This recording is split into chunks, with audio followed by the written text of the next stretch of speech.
কি বললি? ভালো হয়ে যেতে? আরে আমি কি করব আর না করব তাতে তোর কি রে? আর আমার গার্লফ্রেন্ড আমার পড়াশোনা নিয়ে তুই কথা বলার কে? বল দেখি, এখন সাহস থাকলে বল। কি বলবি বল, ওদেরকেও বল। কি বিষয়ে বলবো? কেন চায়ের দোকানে বসে যে ভাষণগুলো ঝাড়লি?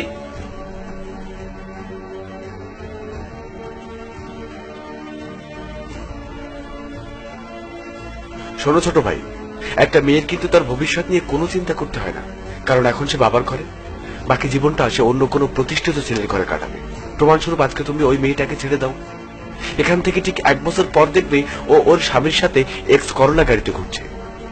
তুমি কি মনে করো সে তোমাকে প্রচুর সময় দিচ্ছে তার মানে সে তোমাকে অনেক ভালোবাসে, সে তোমাকে ছাড়া বাঁচবে না? ভুল। প্রথমত কেউ কাউকে ছাড়া মরে না, দ্বিতীয়ত ওই মেয়েটির বাসায় কোনো কাজ নেই, ওর ভবিষ্যৎ তো অন্য কেউ দেখবে। ওর কাজই হচ্ছে একজন সুন্দর সুশ্রী ভদ্র জীবন সঙ্গিনী খোঁজা, আর ও সেটাই করছে। তার প্রমাণ চাও? ও তোমাকে লক্ষ্মী করে বলে না, বাবু কিছু একটা করো তারপর আমরা বিয়ে করব? আজ তুমি না থাকলে ওকে বাইকে করে অন্য কোনো বড় লোকের ছেলে ঘোরাবে, আর তোমাকে সেই বাইক কেনার যোগ্যতা অর্জন করতে হবে।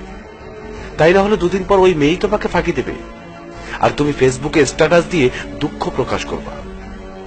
মেয়েদের জন্য এই জগৎটা খুবই সহজ, কিন্তু একটা ছেলের জন্য তা অনেক কঠিন। ভাই এত কথা কিসের? অনুমতি দেন, গানটা শুরু করি।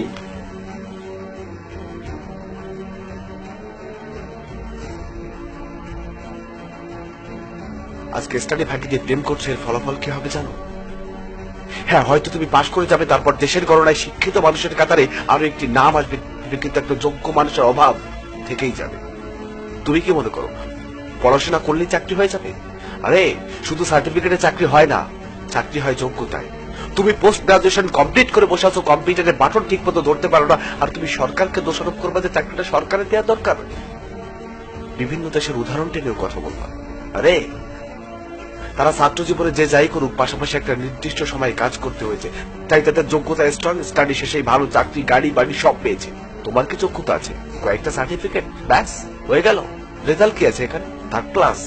চাকরিদাতারা সার্টিফিকেট তুলনায় যোগ্যতাটা বেশি দেখে, কারণ সেখানে কাজ করতে হয়, তোমার এই সার্টিফিকেট ফটোকপি করে বিলি করতে হয় না।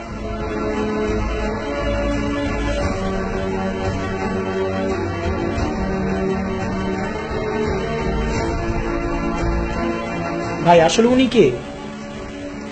উনি কে এটা মুখ্য বিষয় নয়, মুখ্য বিষয় হচ্ছে ওনার কথাগুলো বাস্তব। সেদিন রাব্বি ও রাব্বির টিমকে বোঝাতে সক্ষম হয়েছিলাম, কিন্তু বাংলার কোটি কোটি শিক্ষার্থী যারা শুধু পড়াশোনা করে চাকরি পেতে চায়, তারা জানে না চাকরির বাজার সম্পর্কে। তাদেরকে জানানোর দায়িত্ব আমার, আপনার, আমাদের সকলের। সার্টিফিকেটের পাশাপাশি কাজের যোগ্যতাটাও দরকার, আর তা পড়াশোনার পাশাপাশি সময় অর্জন করতে হবে। অযথা গার্লফ্রেন্ড বাজে নেশা করে সময় নষ্ট করা ভবিষ্যতের জন্য মোটেও সুখকর হবে না।